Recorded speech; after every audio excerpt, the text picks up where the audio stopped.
को ये मैसेज दे के जा रहा है, तो क्यों ना हम भी कोशिश करें, हमारी हेल्थ बनाएं। हमको मरने के बाद का नहीं सोचना है, जीते जी तो हेल्थ अच्छी रहे। अपनी हेल्थ अगर अच्छी रहेगी तो हमको आगे जाके किसी पे डिपेंडेंट नहीं रहना पड़ेगा। दोस्तों नमस्कार, राम राम। मैं अभिजीत शर्मा, आपका दोस्त, होस्ट, मोटिवेशनल स्पीकर। शुरू करते हैं आज का व्लॉग। बहुत दिनों के बाद ऐसा मौका मिला है कि व्लॉग बनाया जाए। सोचा थोड़ा सा फ्री समय है तो आपके साथ बिताया जाए। शुरू करते हैं आज का व्लॉग।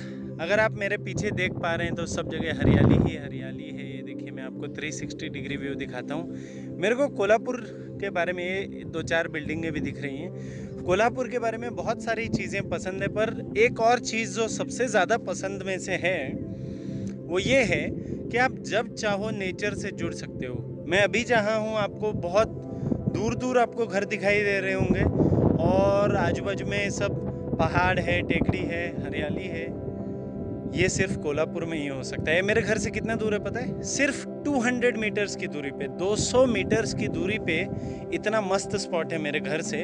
और मेरे घर से 800 मीटर की दूरी पे है कोल्हापुर का एयरपोर्ट। मज़े की बात यह है कि जब भी मौका मिले तो मैं यहाँ आने की कोशिश करता हूँ, पर मौका थोड़ा कम मिलता है। पर कोई बात नहीं, आज मौका मिला है तो उसका फ़ायदा उठाएंगे। आज का व्लॉग सिर्फ व्लॉग नहीं है, एक मैसेज भी देना चाहता हूँ। श्री मिल्खा सिंह का कुछ दिनों पहले देहांत हुआ। सभी जानते हैं श्री मिल्खा सिंह वर्ल्ड में बहुत बड़े एथलीट थे, बहुत अच्छे धावक थे। 91 की एज में वो एक्सपायर हुए। जब उन पे मूवी आई थी तब वो शायद 84 इयर्स के थे। तब उनको डाबर च्यवनप्राश का ऐड मिला था। सोच के देखिए कितना बड़ा दुर्दैव है देश के सिस्टम का कि जो क्रिकेटर 20 साल का होता है, 22 साल का होता है, उसको ऐड मिल जाती है, उसमें मूवीज़ आ जाती हैं। 25-30 साल की उम्र में MS धोनी मेरे फेवरेट हैं, पर उन पे मूवी आ गई 30-35 साल की उम्र में। बोलने का मतलब ये है, एक आदमी जो इंडिया के लिए ओलंपिक तक पहुंचता है, ओलंपिक में पहुंचना ही बहुत बड़ी बात है। मेडल तो बहुत बड़ी बात होती है। ओलंपिक में पहुंचने वाले पहले भारतीय एथलीट थे वो, रनिंग में पहुंचने वाले। उन पे मूवी बनी तब जब वो 83 या 84 इयर्स के थे। और उसके बाद उनको अपनी ज़िंदगी का पहला एडवर्टाइजमेंट मिला, टीवी से रिलेटेड एडवर्टाइजमेंट, डाबर च्यवनप्राश का। शायद आप लोगों ने भी देखा होगा, मुझे भी वो ऐड बहुत पसंद आया। उसमें एक ऐसे जॉगिंग ट्रैक दिखाया जाता है और उस पर कुछ लोग चल रहे होते हैं और ये मिल्खा सिंह जी भागते भागते, ट्रैकिंग सूट पहने रहते हैं उन्होंने, रनिंग का जॉगिंग सूट पहना रहता है और वो पहन के भाग रहे होते हैं और बाजू में एक आदमी ऐसा हाँफ रहा होता है। तो मिल्खा सिंह जी उनको पूछते हैं ऐसे मजाक में कि क्या आप सीनियर सिटीज़न हो? मैं तो 84 इयर्स का हूँ, फिर भी इतना फिट हूँ। और फिर दिखाते हैं डाबर च्यवनप्राश लीजिए और हेल्थ बनाइए, इम्यूनिटी बढ़ाइए, वगैरह वगैरह। और एक बात सोच के देखिए, जब वो 91 इयर्स के एज में एक्सपायर हुए तो वहाँ जो हिंदू और सिख परंपरा ऑलमोस्ट सिमिलर होती है, जिसमें अंतिम क्रिया में क्रेमेशन होता है। क्रेमेशन यानी अग्नि दी जाती है, जलाया जाता है, ठीक है। और बहुत सारे धर्म हैं जो हिंदुइज़्म से ही बने हैं, जैसे हिंदुइज़्म, जैनिज़्म, बुद्धिज़्म, सिखिज़्म और बहुत सारे हैं। मैं शायद अभी कुछ शब्द नहीं ले रहा हूँ, भूल गया हूँ, सॉरी, क्षमा कीजिएगा। पर ये सारे हिंदुइज़्म से बने और इन सब में क्रेमेशन कैसा होता है? अग्नि दे के ही होता है। अंतिम क्रिया उनकी, किसी भी बॉडी की, किसी भी व्यक्ति के मर जाने के बाद में जला के ही होती है। इनकी जब अंतिम क्रिया हुई, दूसरे दिन आपको पता होगा अस्थि विसर्जन होता है। अस्थि यानी हड्डियों का विसर्जन किया जाता है।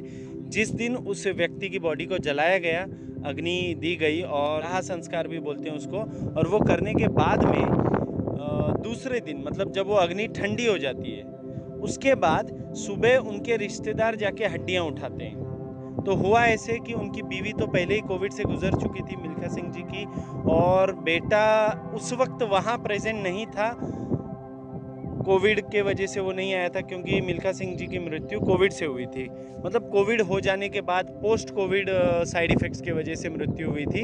और जो वहाँ पे शमशान घाट में जो व्यक्ति होता है, उसको वॉचमैन बोलिए या फिर वो जो लकड़ी देने का काम करता है, वो व्यक्ति, उसने जब उनकी सुबह अस्थियाँ उठाई तो प्रेस रिपोर्टर्स वहाँ पहुँच गए, क्योंकि बहुत बड़ा आदमी गुजरा था, उनका देहांत हुआ था।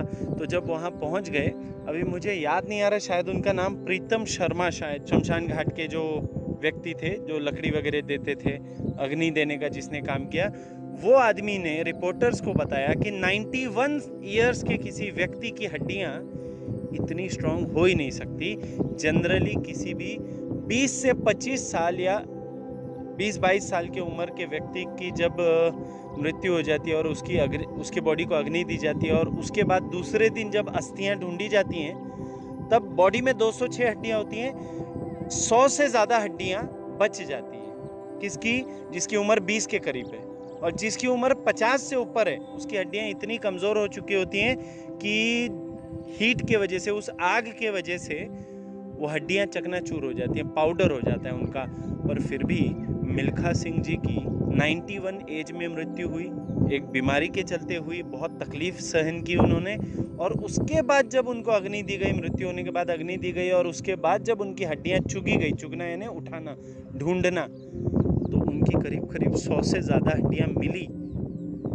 इसमें हर्टिंग बात तो है कि मैं किसी की हड्डियों की बात कर रहा हूँ, किसी की मृत्यु की बात कर रहा हूँ, जो कि इंडिया की शान रह चुके हैं। पर इससे भी बड़ी बात है, वो हमको मर के भी एक मैसेज देके गए कि 91 की एज में भी हड्डियाँ स्ट्रांग रह सकती हैं। आप गूगल पे डालिए रनिंग के बेनिफिट्स, वॉकिंग के benefits, benefits of exercises, benefits of swimming, any exercise का बेनिफिट डालिए।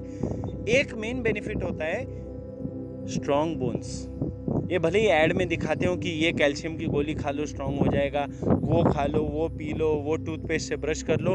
भाई मेहनत करने से हेल्थ बनती है, मेहनत करने से स्ट्रेंथ बनती है। एक बार सोच के देखिए, जब 91 की एज में वो आदमी की हड्डियाँ स्ट्रॉन्ग हो सकती हैं, वो मर के भी इंसान हमको ये मैसेज देके जा रहा है, तो क्यों ना हम भी कोशिश करें, हमारी हेल्थ बनाएं। हमको मरने के बाद का नहीं सोचना है, जीते जी तो हेल्थ अच्छी रहे। अपनी हेल्थ अगर अच्छी रहेगी तो हमको आगे जाके किसी पे डिपेंडेंट नहीं रहना पड़ेगा, वरना डिपेंडेंसी लाचारी बन जाती है, और वो लाचारी ज़िंदगी में सबसे बड़ा दुख है दोस्तों। तो आज का वीडियो यहीं पे रोकने की कोशिश करूँगा इमोशन के साथ। जय हिंद।